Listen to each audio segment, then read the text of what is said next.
வந்து கைரல் மாலிக்யூல்ஸோட எக்ஸாம்பிளுக்கு வந்து லாக்டிக் ஆசிட் எடுத்திருக்கேன். லாக்டிக் ஆசிடோட ஸ்ட்ரக்சர் இப்படி தான் இருக்கும். நான் என்ன பண்ணுறேன்னா இங்கே வந்து ஒரு மிரர் வைக்கிறேன். அப்படி வைக்கும்போது இப்படி வந்து எனக்கு ரிஃப்ளெக்ட் ஆகி இப்படி ஒரு ஸ்ட்ரக்சர் வந்து கிடைக்குது.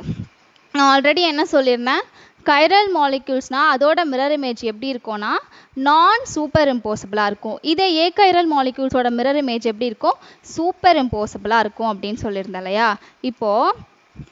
இப்போ இந்த ஸ்ட்ரக்சருக்கு மேலே ரிஃப்ளெக்ட் ஆகி ஒரு ஸ்ட்ரக்சர் கிடச்சிது இல்லையா. ஸோ அதை எடுத்து நான் இப்படி வச்சேன் அப்படின்னா இந்த COOH இந்த COH சேமாக தான் இருக்கும். கீழே இருக்க CH3 கீழே இருக்க CH3 சேமாக தான் இருக்கும்.